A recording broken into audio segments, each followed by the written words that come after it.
You know what's hilarious about all of this Project L hype? Project L is not even the name of the game!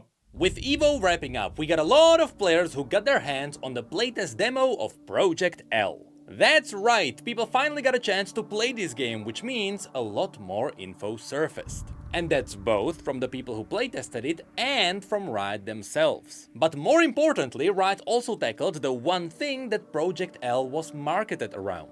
The fact that they are very much focusing on the simplicity of controls. Because complex fighting in fighting games is ironically the #1 reason why people walk away from them. Anyway, once again, we are going to summarize all the news we got about Project L, of which there is surprisingly a lot. So without further ado, let's jump in. The first video we got came from Riot, and of course, it was Yasuo's reveal. What impressed me about this one the most is that the views of the reveal skyrocketed, which really shows us how much hype there is behind Project L. I just have to say, yup, that's Yasuo. Regardless, while the first part of the video just showed us some basic footage of Yasuo in action, by going around the internet you may learn what playing Yasuo actually feels like.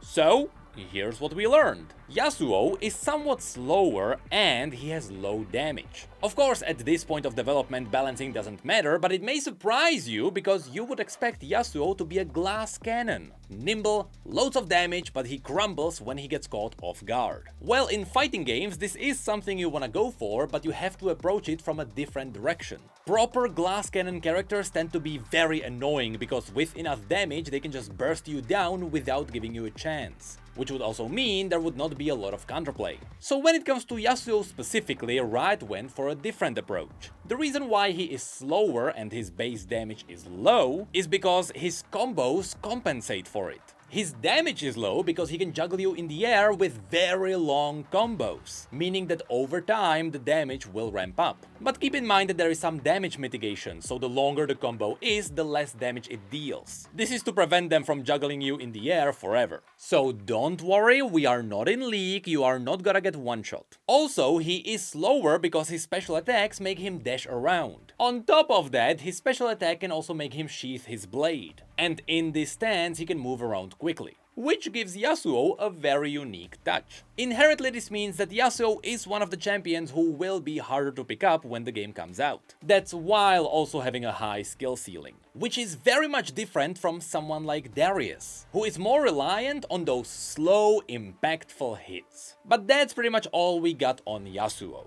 So after that, the lead champion developer of Project L came out to talk about all the champions who were available to play at EVO. Of course, he begins with Yasuo, who is very versatile. He has long combos, switching stances, but a lot of defensive options when he's playing around his wind wall. But after that, we got some interesting info on the other champions. Darius gets introduced as the Hand of Noxus, with Noxus being the brutal expansionist empire of Runeterra, which I can confirm checks out. And as I mentioned, Darius has slower, massive damage at mid-range, which is very much in character with League's version of Darius, where he wants to lock people at a certain distance from him. But here, Riot also revealed Darius's passive ability. Once he wounds his enemy, they will start taking chip damage from all attacks. Now, if you don't know, chip damage is a name of damage you take after blocking an attack. Normally, if you block an attack, you don't take any damage. But if you get marked by Darius, even if you block attack, you will take some damage. This really underlines the offensive stance of the Noxian Empire. So it's very much in line with Darius's character. Next in line, we got Echo. In this preview, for the first time, we got to properly see his recall ability, which is what's going to make him stand apart. Just like in League, whenever you see Echo's clone, it means he has the ability to recall back to its position, so he can continue the combo from there. This is what makes it difficult to block his attacks, because at any moment he can either finish the combo and then recall for a do-over, or he can swap positions in the middle of the chain. And to be honest, this kind of gameplay looks amazing in action. Not to mention that he can also go for you from a distance by throwing his Time Winder. And lastly, we got a preview of Ahri, the nine-tailed fox who was introduced as the Spirit Mage. which also checks out. Her fighting style is all about controlling the air. She will dash around a lot to try to hit you from all possible directions. But unlike Yasuo, she is not necessarily rooted around long combos. Instead, it is more about a setup for a powerful hit. Because Ahri also has a unique mechanic called Foxfire. All seasoned veterans from League of Legends will know that Foxfire are the little balls around her. It seems like she can get them with a grab attack where she sucks the soul out of her opponent. And she can spend stacks of Firefox on powerful attacks or on attacks to extend her combos. What I really like about the roster so far is that all the fighters have unique quirks. Yasuo is all about the combos and dashing around you. Darius has massive offense that goes through your guard. Echo has the ability to constantly reposition with his clones. And Ahri has her mechanic around draining souls. After this, Riot mentioned that they are working on a lot more champions, such as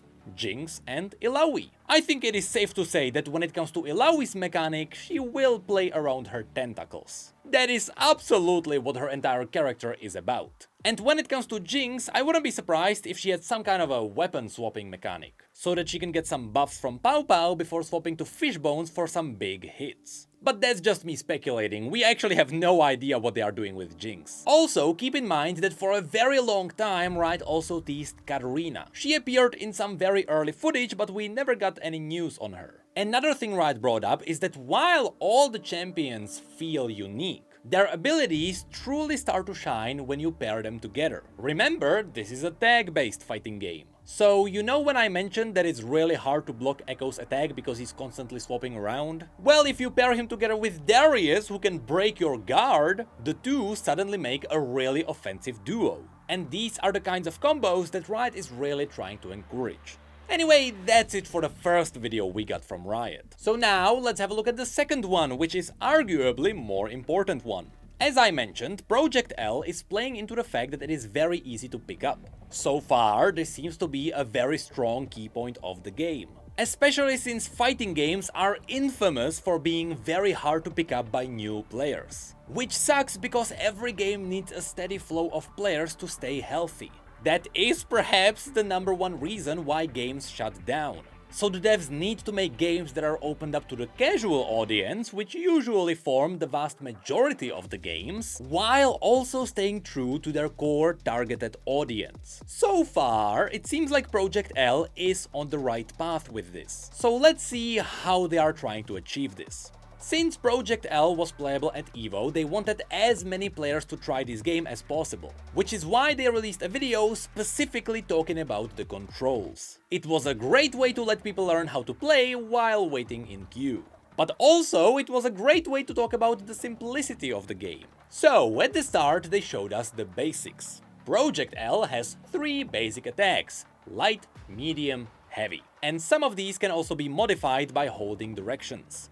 These 3 buttons alone should be enough to give you some nice combos. So again, even someone totally new to the fighting game genre should be able to pick this up naturally.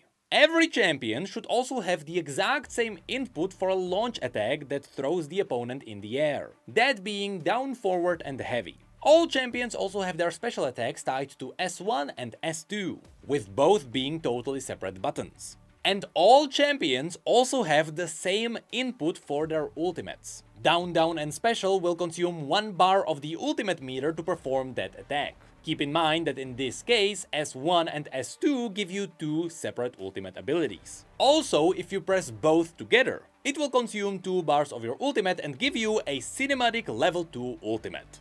Now, these were all the offensive inputs you need, which, to be honest, really does sound simple. The strongest point of these inputs is that they are all shared across all the champions. It shouldn't matter which champion you start with. On the most basic level, all the combos and inputs should also translate to other champions. The only thing you'll really need to learn is the details of the attacks, but not how to actually pull them off.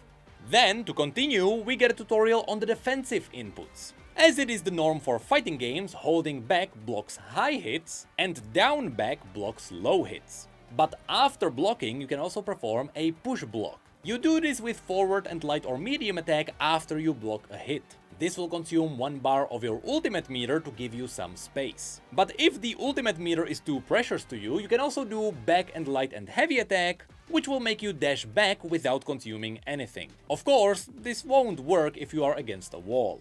After this, we also got a preview of the parry mechanic, which is performed with the light and heavy attack. This will consume 1 bar of your ultimate meter, but on a successful parry, it will open up your opponent and refund the cost. So you really don't wanna miss a parry. Another awesome move is the anti-air attack, which every champion has too. You do this with down and heavy and it should go through most air attacks. And if you are still in a bad situation, you can tag to call in your friend and interrupt the opponent's combos. But what's awesome is that this save can be performed even when your ally is KO'd.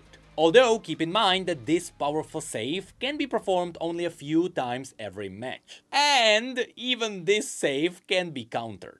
Speaking of which, next up we get a detailed explanation of the tag system. To underline the simplicity, every tag move is performed with the same team button. All champions have 2 assist moves performed with team forward or team back. But remember that Project L can also be played as 2v1. So when you are playing solo, you are the one calling all the assists. But when you are playing with someone else, they are the ones tagging in. Besides the basic assist, there is also a charge attack which you perform with the same input, except you hold the button down. This will make the other champion to run in and they attack the moment you release the button. You can also just do a basic swap if you just hold down the button, or at any time if the assist character is already on screen doing their attacks. You can immediately swap into them in the middle of the combo by holding the button. On top of that, you can use the tag after a launch attack for an air combo. Lastly, if you get KO'd and your other champion is low on health, the KO'd champion gets access to Last Stand. It is a more powerful assist attack which you perform with the exact same inputs you saw before. This one serves as a nice impact if you are absolutely getting steamrolled. Yet again, what's awesome about this system is that all of it is controlled with a single button. So simplicity is king here. But unfortunately, it seems like playing 2v1 will always be a disadvantage if you are trying to be competitive. I have no doubt there will be duos that will be proving people wrong. But with this system, it will always be easier to play solo rather than trying to predict your partner's moves. Who knows, maybe Riot will counter this by giving us a solo queue and duo queue. Anyway, lastly, Riot also dove into the fuse system, which is essentially runes and masteries, except you only pick one mastery and that's your passive ability. We talked about these last time. 2x assist allows you to call 2 assists in a row. Double down allows you and your partner to use your ultimates at the same time. Fury still seems to be the best one for new players. When you are below 40% health, it gives you bonus damage and a special dash cancel ability. And Freestyle gives you the ability to tag back and forth multiple times in the same combo. This will have a really high skill ceiling. But that should be it for all the controls. At the end, Riot assures us that the inputs might sound complex, but they should be very easy to pick up. And looking at the pattern of all the inputs being shared among all the champions, that does seem to match up. And lastly, they also give us the button layout. As you can see, everything is as simple as it can be. 4 face buttons for your basic moves, 2 specials on your shoulder buttons. Originally, they also showed the parry ability to be a combination of 2 attacks, but here, as you can see, because they didn't have to use too many buttons, parry also has an optional separate button. And when it comes to the stick controls, I never use a stick controller, so don't look for my feedback. Overall, a strong point of this game seems to be the fact that you can really just press random buttons and have fun. We all played with a relative who did exactly that. I was the one. Project L seems to be a game that absolutely anyone can pick up and just do whatever. And this has a lot more positive aspects than negatives. Especially since fighting games are normally hard to get into. It's been a while since a fighting game really broke out into the mass audiences. I'm pretty sure Project L is not specifically going for that. They are still targeting their core fighting game fans. But it seems like they do have the potential to go viral. And finally, at the end of the video, Riot teases the fact that Project L is not really the name of the game, and they will reveal it a bit later. Which is interesting because everyone just knows this game as Project L now. So when they finally go for a proper name, if we learn something from League's IP, looking at the patterns, they must include the word League or Legends in the title.